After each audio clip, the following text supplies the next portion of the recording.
ผู้นั้นเห็นเราสาธุ ใช่ ผู้ใดเห็นธรรมผู้นั้นเห็นท่านสมหวังอริยชน ผู้ใดเป็นอริยชนจะเห็นท่านสมหวัง ดีนะครับ อนุโมทนา เป็นสิริมงคลล้ำค่าแห่งสันติเมธีธรรม เป็นมหาวิทยาลัยเปิดโลกแห่งสยาม คือเราตั้งเองคิดเองแล้วก็ไม่ได้เกี่ยวกับองค์กรใดนี่ไม่มีผิดหรอกเราไม่ได้ไปแอบอ้างเอาวุฒิขายวุฒิบัตรปริญญาบัตรอะไรไม่เป็นไร เราพูดเราเองนะครับ ไม่เป็นไรนี่ในความคิดของผมนะผมว่าไม่เป็นไรเป็นอย่างนั้นแล้วไม่น่าจะบาป พัฒนาหน่อย เชิญครับ เชิญครับท่าน แบรนด์ของเรานี่สันติเมธีธรรมเนาะ ใช่ก็เพื่อสันติเมธีธรรมก็หมายถึงเมธีนี่ก็ ธรรมเนาะ นักปราชญ์ มีเมธี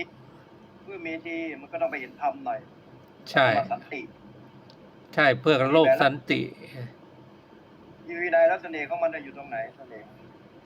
สันติก็ ของ สันติก็อยู่ที่ความปรองดองไงมีมิตรภาพอันสูงส่ง มีความยิ้มแย้มแจ่มใสเอื้อเฟื้อโอบอ้อมอารี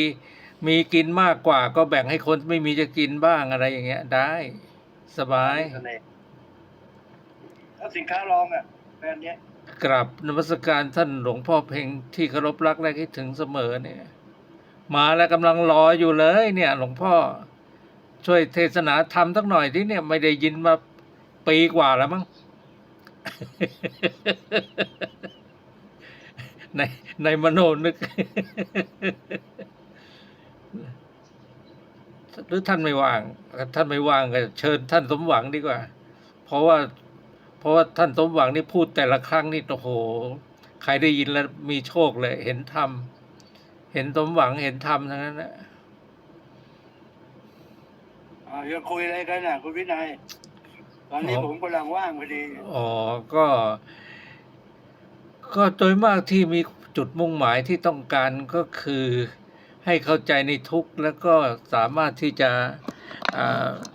ทุกข์น้อยลงมีความเข้าใจกับทุกข์อยู่กับทุกข์ได้โดยที่ทุกข์น้อยลงนี่แหละครับท่านเนี่ยมีความต้องการแบบนี้นะครับเป็นอย่างนั้นแล้วก็ท่านก็ลงสาธ ไม่ ยาย ากนะครับ เป็นไง ไม่ยากก็คุณวินัยก็ ไม่มีตัวไม่มีตนคุณวินัยก็ไม่มีความทุกข์แล้ว โอ้ไม่มีตัวไม่มีตนยังไงเนี่ย หาย ง่ ตัวได้ ง่ายไหมทำได้ไหม หายตัวได้ ยังไม่เข้าใจไม่รู้จะแปลงร่างแบบไหนเลยครับเนี่ย อ้าวแล้วคุณวินัยพูดมาผมยังเข้าใจเลยแล้วผมพูดไปคุณวินัยไม่เข้าใจอย่างนี้มันเขาเปรียบผมดิ ก็ไม่มีตัวไม่มีตนแล้วก็หมายถึงว่าหายตัวได้หรือไงครับ ผมก็ยังคลุมเครือนะเหมือนจะเข้าใจ เหมือนจะไม่เข้าใจไงยังไงก็ไม่รู้ตอบไม่ถูกเลยครับท่าน อ้าวไม่เข้าใจก็เป็นเรื่องของคุณวินัยที่ไปเกี่ยวอะไรกับผม ใช่ใช่ใช่จะมาเกี่ยวอะไรกัน เวลาตำรวจเขาจับคนเล่นไพ่นี่ เออ ว่าใครตัวมันป่ะคุณวินัย ใช่ ฮะเคยเล่นไพ่ไหมฮะ เคยที่เคยเสียมาด้วยนะเคยเสียคนด้วย แล้วเวลาตำรวจเขามาจับนี่ตัวใครตัวมันไหมคุณ โอ้แต่ยังไม่เคยโดนตำรวจจับสักที เรื่องเล่นไพ่ ไม่ตอนนี้เขาบอกว่าตำรวจมานี่ตัวใครตัวมันไหมล่ะคุณวินัย ตัวใครตัวท่านมันไม่เกี่ยว มันไม่เกี่ยว ตัวท่านตัวใคร ตัวใครตัวมันนะ ตัว คุณวินัยนะ ตัวท่านตัวฉันตัว วินัย เธอ ถามผมเนี่ยผมก็เข้าใจนะครับ แล้วผมตอบคุณวินัยก็ต้องเข้าใจด้วยสิมันจะได้เหมือนกันน่ะ โอ้ ไม่งั้นเดี๋ยวมัน แล้ว ตัวใครตัวมัน แล้วทำไมผมจะต้องเข้าใจอย่างท่านสมหวังด้วยอ่ะ อ้าวก็ตัวใครตัวมันเนี่ย เอาก็ดี แล้วก็คุณวินัยถามผมก็ตอบคุณวินัยใช่ไหมก็ จะมาถามผมต่ออีกทำไมล่ะ ก็ดีแล้วนะ ผมตอบไปแล้ว ก็ดียังอุตส่าห์พูด ถ้าดีกว่าไม่พูดตั้งเยอะ ผม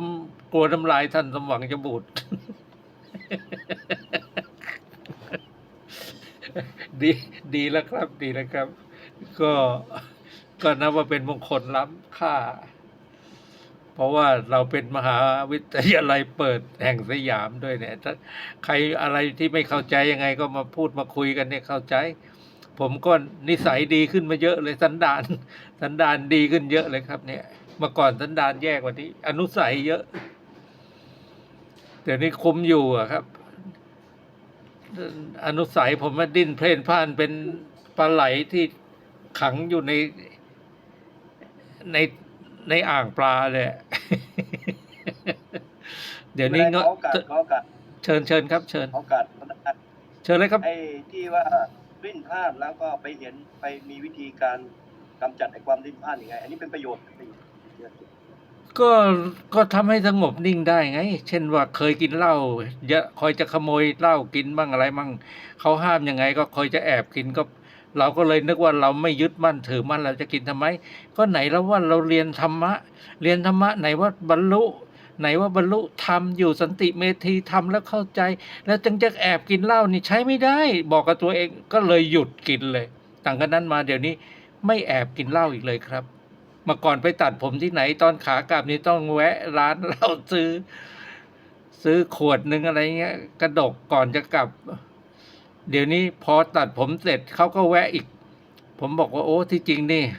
บอกกับลูกเขยแบบที่จริงหนูนี่พาพ่อมานี่แสดงว่าจะลองใจว่าพ่อพูดจริงไหมว่าเลิกได้หรือไม่อะไรเขาหัวเราะกากเลยสงสัยจะจริงเขาหัวเราะเลยบอกจริงผมบอกพ่อตั้งปณิธานไว้แล้วบอกไม่ยึดมั่นถือมั่นเขาบอกได้ยินมาจากไหน ก็ได้ยินมาในกลุ่มสันติเมธีธรรมเนี่ยพูดหลายคนเลยมีหลายอาจารย์ เป็นอาจารย์ที่เรารู้ดีเลยบางคนพูดจนเราเข้าใจ แต่บางคนพูดแล้วกวนลมก็มีแต่เราไม่จำอย่างนั้นเราไม่จำเราเอาเฉพาะที่ดีๆมีหลายคนชวนให้ไปฟัง แต่เขาก็ยังไม่ฟังนะนี่ผมพูดเตลิดพูดเร็วหมายถึงว่าผมรวบรัดความไงในที่ผมไม่ดื่มอีกเป็นเพราะว่าผมนึกว่าเราไม่ยึดมั่นถือมั่นแล้วเราจะไปกินอีกทำไมเรามีแต่คุยโม้ไปนี่ทีนี้เราก็ที่เขาอยากรู้ว่าเราทำไมถึงเลิกได้เราก็อธิบายว่าสันติเมธีธรรมของเรานี่พูดดีมีทั้งพระมีทั้งคฤหัสถ์ทำแบบคฤหัสถ์ทำแบบพระก็โลกุตระธรรมมีหลายแบบฟังเอาเถอะแต่ชวนเขามาเข้ากลุ่มเข้าแป๊บเดียวเขาก็ออกเขาไม่ค่อยฟังแต่ก็เรื่องใครเรื่องมันอาจจะเป็นบุญใครบุญมันก็ได้บุญใครบุญท่านบุญฉันบุญเธออะไรอย่างนี้ก็ได้แต่ผมก็ยังมีกิเลสอยู่นะผมก็ยังมีความประทับใจในสิ่งที่ท่านโอบอ้อมอารีมีความยินดีมีความสุขเวลาเข้ามาผมก็นึกความสุขแบบนี้ความเห็นแล้วดีใจแบบนี้เป็นกิเลสหรือเปล่าก็ยังถามตัวเองแต่เราก็นึกว่าเป็นกิเลสที่ไม่ร้ายแรงก็นิดเดียวไม่เป็นไรแล้วเพราะเราไม่ได้ไปทำอะไรที่ผิดพลาดเรามีแต่ฟังธรรมเนี่ยน่าจะเป็นกุศลเราก็เลยเข้ามาบ่อยๆและผมก็เอาเสียงพวกเราเนี่ยเอาไปเผยแพร่ให้คนอื่นเขาได้ยินได้ฟังว่าน่าจะดีเผื่อใครจะเข้ามาอีกก็น่าจะดีหรือไม่เข้ามาก็เรื่องของเขาหรือเขาฟังแล้วก็ไปปฏิบัติได้ดีอย่างเราดีใจอย่างเรามีความสุขอย่างเราก็น่าจะอนุโมทนาสาธุเป็นอานิสงส์ด้วย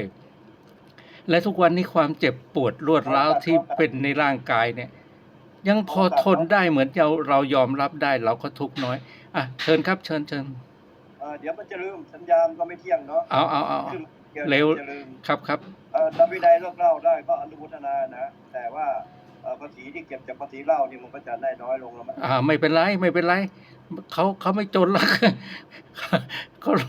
รวยกันจะตายเขารวยกันจนเข็ดหมดแล้วไม่น้อยลงแล้วแล้ววินัยเวลามันต้องใช้เหล้าในการเป็นกระสายยาเมื่อก่อนนี้เป็นก็เดี๋ยวนี้ก็พยายามก็มีอย่างอื่นที่กินแทนได้ก็เยอะไปแต่ยอมรับว่าการเลิกเหล้านี่แสนจะยากปวดถึงกระดูกดำเลยนะเหมือนกับว่าหมดเรี่ยวหมดแรงเลยถึงเวลากินแล้วไม่ได้กินแต่เดี๋ยวนี้ ไม่เป็นไรอ่ะเราก็ไม่เกี่ยวกับมันมันอยู่ที่กำลังใจเข้มแข็งครับ พูดจริงๆผมนี่เมาหมาไม่แดกเอ้ยขอโทษแหมผมพูดหยาบเมื่อก่อนนี่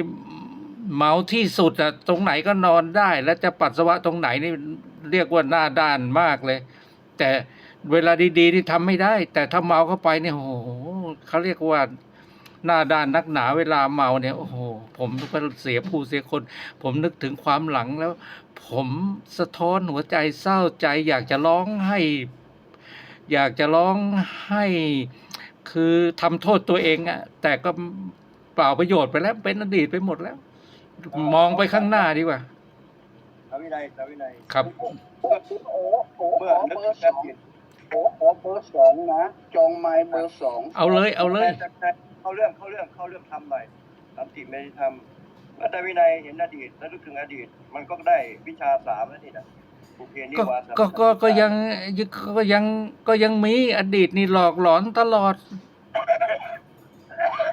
เพราะเนี่ยเขาให้นึกอดีตเนี่ยอดีตที่จำความได้ไงอดีตที่ก่อนนั้นเป็นอจินไตยเนี่ย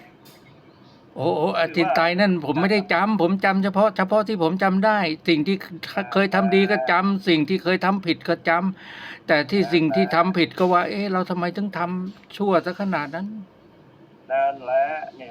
มีการระลึกชาติได้ชาติเป็นบุพเพนิวานุสติญาณเป็นภาษาพระอรหันต์เขาเนาะแต่ว่าภาษาไทยก็คือนึกได้ว่าไอ้สิ่งที่ทำมาเมาแบบมาเรียบปากมาไม่แดงตรงนี้เป็นการระลึกได้ สุนัขไม่รับประทาน ไม่รับประทานเนาะตรงนี้ตาวินัยเห็นโทษมันหรือยัง เห็นแล้วไงครับ ก็เห็นโทษด้วยไง ทุกวันนี้ก็ได้รับโทษพอสะสมแล้วไง เห็นคุณมันหรือยัง คุณน่ะมีแต่มีความสนุกลื่นเริงหน่อยเดียวเอง แล้วก็ไม่ได้อะไรมากไปกว่านั้น ขวดนี่เป็นเข่ง ขวดนี่ ของมันก็คือการระลึกไปเนี่ยเป็นสิ่งที่ไม่ดีเนี่ยที่ทำไปเนี่ยมันเป็นคุณมันเป็นกรรมคุณเราระลึกได้เนี่ยถ้าเราระลึกไม่ได้มันจะเป็นกรรมให้เราไหมล่ะมันจะเป็นคุณให้เราไหม ผมก็เอาอย่างนี้ไปนึกว่าเป็นบทเรียนที่ไม่ดีเขาหลังจะได้ไม่ว่าอย่าทำแล้วก็เอาไปบอกคนอื่นว่าเนี่ยเหล้าเนี่ยถ้ากินแล้วเป็นอย่างนี้แหละอย่าไปกิน ตาวินัยสรุปเมื่อเห็นคุณมันเห็นโทษมัน แล้วตาวินัยรู้อุบายออกแล้วใช่ไหม ครับรู้แล้วครับ ก็จบแต่อรหันต์เนี่ยความหมายของอรหันต์เช่นนี้แหละ โอ้ขอบพระคุณมากที่ให้กำลังใจ ผมได้ยินแล้วเหมือนจะชุบตัวได้เลย เหมือนอย่างกับมีเกิดจากนรกโผล่พรวดจากนรกเป็นเทวดา จำแรงเลย แต่เป็นแค่ในความมโนนึกนะมโนภาพ เหมือนกับว่าพ้นโทษแหละแต่ก็เอายังไงก็ยังไง แต่มาถึงขั้นนี้ แล้วผมมานึกถึงเวลานี้ที่ว่าถึง76เนี่ยที่อยู่เนี่ย แล้วเราป่วยด้วยอย่างเงี้ยเขาแถมให้อยู่นะถึงไม่อยากอยู่ก็ต้องอยู่ ปกติแล้วเขาที่เป็นอย่างที่ตาวินัยเป็นเนี่ยเขาตายกันไปหลายรายแล้ว แต่ตาวินัยก็ยังอยู่กันนึกว่าอยู่ไปในขณะที่อยู่ก็พยายามพูดดีๆพูดธรรมะถึงเป็นจะเป็นธรรมะแบบธรรมะชาวบ้านแบบชั้นอนุบาลก็ยังดี จะพูดถึงขั้นโลกุตระไม่เป็นก็พูดแค่ขั้นอนุบาลว่า อะไรที่ชั่วอย่าไปทำนะลูกอย่าไปทำนะหลานอะไรอย่างนั้นนะไอ้เรื่องเมานี่เมานิดเดียวนะอย่าไปเมาอย่างมากๆอย่างตาวินัยนะมันไม่ได้การไม่ได้เรื่องไม่ได้ดีแล้วแต่เหล้าเนี่ยไม่ได้ทำให้ใครได้ดิบได้ดีเพราะกินมาตากินมาแล้วแบบนี้แน่เละแบบนี้แน่มีแต่เสียเงินเสียทองผมก็จะเอาไปบอกเขาอย่างนี้แหละเมียได้ยินนั่นเขาก็ยังเบะปากเลยหาว่าแหมทำเป็นดัดจริตไปดัดก็ดัดว่าไงก็ว่าไปเดี๋ยวนี้ยอมหมดแล้วอะก็ขออนุโมทนาสาธุเนาะ ครับ ที่ ท่าน ระลึกได้แล้วก็เห็นคุณของที่เอากายไปทำเอาตังค์ไปเสียเขาเล่ามากมาย แต่ว่าการที่ผมเมานะเป็นเพราะผมมีส่วนหนึ่งเอาไปเป็นกำลังใจให้เกิดบ้าบินในการที่จะไปพูดจาเอาเงินเอาทองมาเลี้ยงลูกเลี้ยงเมียนั่นเองเพราะผมเป็นคนฉายเดี่ยวอ่ะ เอา เป็นคนแพร่มด้วยอ่ะ แล้วถ้าไม่เมานี่พูดไม่ค่อยเป็นเลย เป็นเขาเรียกว่ามันเป็นทูตไมตรีทูตที่ไปกระตุ้น แล้วก็แต่ก็ยังมีคนพูดให้กำลังใจนะบอกตาวินัยอ่ะถ้าไม่เมาลูกก็เรียนไม่จบหรอกจะเอาเงินที่ไหนมา เพราะว่าทำให้บ้าบินเดี่ยวไป ก็เป็นเพราะความเมานั่นแหละ เหมือนกับทำให้เกิดความกล้า ก็ส่วนหนึ่งส่วนดีก็มี ถูกต้องเพราะสุรามันเป็นไม่กล้าไง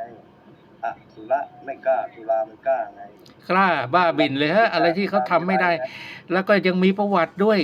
สิ่งที่ทำไม่ได้อย่างคนเป็นร้อยนั่งสลอนกันชายหาดอย่างเงี้ย มีเขาเปิดเพลงลืมผมบอกเพลงนี้เพราะเลยดีจังเลยนะมีคนก็บอก โอ้ยถ้าเต้นได้นะ ถ้าเต้นได้นะให้500เลย ผมเลยเต้นเลยหน้าด้านขนาดไหนโอ้เต้น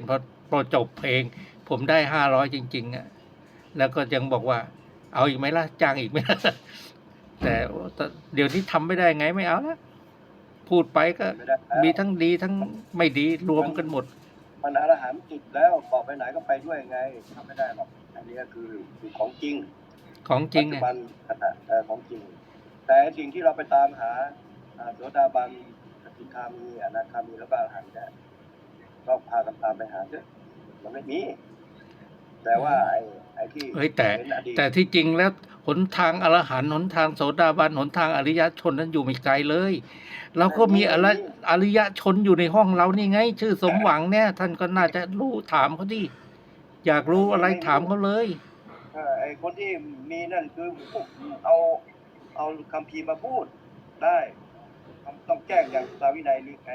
ถึงจะเป็นอรหันต์ โอเค แจ้งจากอะไรแจ้งจากรู้คุณมันแล้วก็รู้โทษแล้วก็รู้บายออกจาก สิ่งที่เป็นคุณและเป็นโทษ ใช้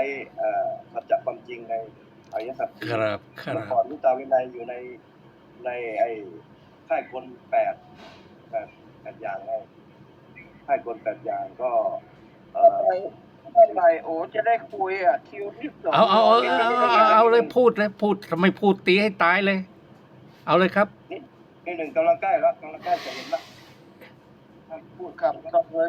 เอาเลยเดี๋ยวท่านมานะหยุดสักเดี๋ยวแล้วกลับมาพูดใหม่ฟังคุณโอพูดทีอ่ะ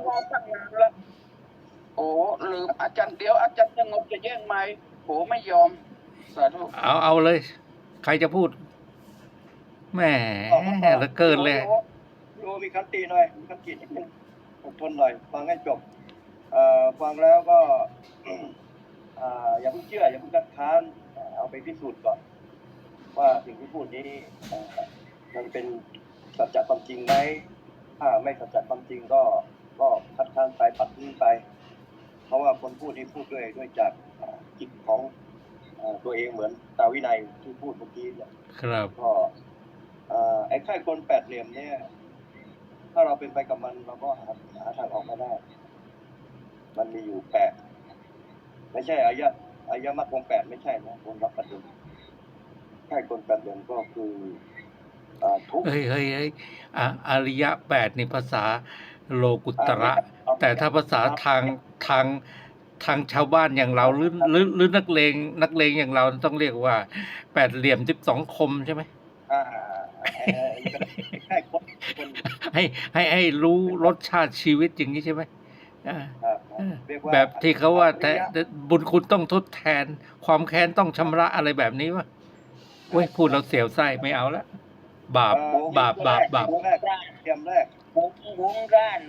นนะไปตามความคิดไม่เห็นความคิดนี่สำคัญจริงๆนะ เอาเชิญครับเชิญ ทำลายสามารถทำลายคนบางคนให้เข้าใจผิดได้ เอาหยุดถ้าหยุดให้ท่านสงบพูดได้เชิญ เชิญพูดต่อพูดต่อเลยครับท่านสงบผมกำลังฟังอยู่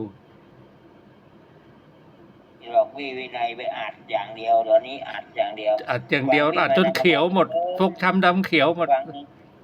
ฟังพี่มานาฟังเลินไม่มีใครค้านเลย ไม่มีใคร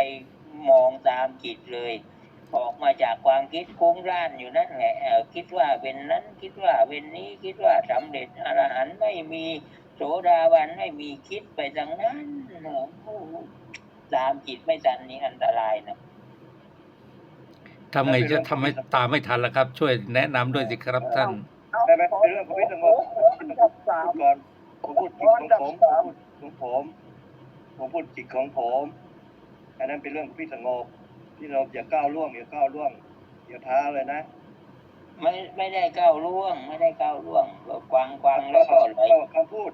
ก้าวล่วงอยู่มัน ไหล ไม่ ไปตามสังขารไงแล้วก็ ไม่รู้ความจริงฟังผมก่อนที่ความจริงคืออะไรไงก็ค่ายคนก็คือเราเป็นไปอยู่ในค่ายคนทุกสมุทัยนิโรธมรรคเราต้องไปเรียนรู้ตรงนี้ให้ได้เสร็จแล้วก็เมื่อ เรามาเรียนรู้ตรงนี้ก่อนดีไหมตรงที่เอา ของผม